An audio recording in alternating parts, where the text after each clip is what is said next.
Muy buenas tardes, muchas gracias. Bueno, quisiera referirme un poco antes de entrar a las fracciones al contenido del artículo, aunque ya se ha hecho, pero creo que es relevante, porque este artículo 11 se refiere a las bases a partir de las cuales se formularán, ejecutarán y evaluarán las políticas públicas. Aquí lo que quiero decir es que bases es una especie de principios, y los principios en términos legales tienen una importancia muy fuerte porque existen junto a las normas. Ya creo que a estas alturas del siglo XXI, cualquier teoría jurídica reconoce que los sistemas jurídicos no solamente se integran por normas, se integran también por principios. Y hay muchos tipos de principios. Hay principios constitucionales, hay principios legales, hay principios de doctrina jurídica, y todos estos principios, pues como no están dictados, no asumen una forma de norma, que tienen una hipótesis y una consecuencia. Es decir, si la ley dice que hagas esto y si no lo haces, te sanciona de tal manera, pues muchos piensan que están ahí de adorno, y francamente no es así. Los principios tienen un papel de orientadores de las normas jurídicas, yo diría eso. Entonces, este artículo 11, pues tiene las bases a las que hace referencia, pues desde mi punto de vista, orientan la manera en que hay que interpretar la ley, pero particularmente las fracciones que integran el artículo.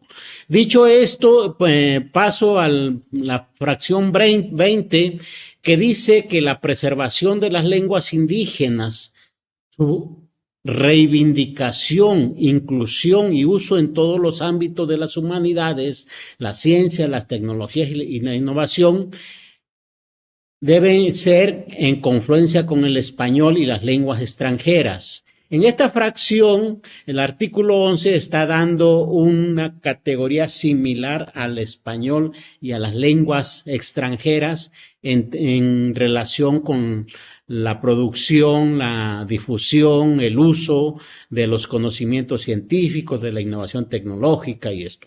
Está bien. Está bastante bien, pero a mí me gustaría decir que está bien, sobre todo porque es una reivindicación histórica de los pueblos, ¿no? Y en esta ocasión pues se está concretando el problema, pero tenemos un problema ahí, porque ya se dijo un poco, pero las lenguas, aparte de comunicar,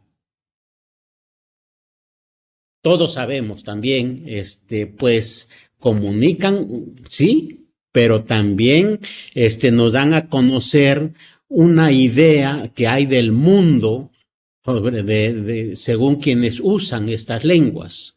Y así creo que tenemos varios retos. Uno de ellos es cómo le vamos a hacer para ir encontrando conceptos, categorías que están en las lenguas, en el español, que se usan cotidianamente en lenguaje científico, tecnológico, pero que no existen en las lenguas indígenas. Pongo un ejemplo. Yo soy, lo digo por el ejemplo que voy a poner, yo soy mixteco de Oaxaca, y acá decir mixteco, decir conocimiento desde la lengua mixteca, decimos ñasha, shin y yo, ñasha, shin y yo, que se traduce más o menos como lo que traigo en la cabeza, literalmente. O sea, se refiere al pensamiento.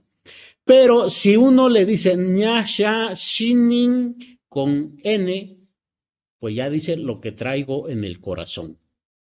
Entonces, ahí ya tenemos algunos problemas incluso de cómo se produce el conocimiento, solo pensando o también sintiendo. No tenemos que resolver eso en la práctica, pero sí tenemos que asumir que las maneras de producir conocimiento y de comunicarlo, pues, son distintas. Puse ese ejemplo, pero podemos decir ambiente, no hay un concepto en las lenguas indígenas hasta donde sé, cambio climático, que son temas que nos están usando. Entonces tenemos un reto ahí de cómo vamos a ir encontrando estas categorías. Hay otro reto importante que incluso no se ha resuelto ni siquiera en la lengua, en castellano o en español, como se quiera decir, que es la difusión de los conocimientos científicos. Para la difusión de los conocimientos en lenguas indígenas, entiendo que será pues por doble vía. Uno, cómo difundimos el conocimiento científico hacia los pueblos, y otro, cómo difundimos el conocimiento de los pueblos hacia los científicos, porque se trata de generar un diálogo. ¿Y cómo le vamos a hacer? ¿Vamos a generar las revistas? ¿Vamos a tener libros? O sea, creo que lo pongo como interrogante, pues, porque creo que aquí tenemos un tema muy interesante que atender. Y otro reto más importante, creo, es el de los conocimientos. En la ciencia, en el conocimiento científico, pues hay niveles de conocimientos, y yo creo que también existe entre los pueblos. Lo que más nombramos como conocimiento tradicional, pues es lo que se conoce por todo el pueblo, que se va difundiendo de manera oral, y que todos podemos acceder a él, no hay ningún problema. Pero hay otro tipo de conocimiento al cual se llega, pues porque hay especialistas. Por ejemplo, especialistas en leer el tiempo, o especialistas en rituales para pedir o alejar lluvias. Ese es un tipo de conocimiento muy especializado, pero creo que hay otro incluso al que solo se llega porque se nace con ese don. ¿Cómo le vamos a hacer con esto? Yo creo que ese es un reto importante que vamos a tener que ver. Bueno, eso con relación a esa fracción. Ahí hay otra fracción en la 21, que lo de la pluralidad epistémica me parece muy importante. Ya algo dije al comentar la anterior, pero ¿cuáles son los sentidos del conocimiento que tenemos? Desde los pueblos indígenas.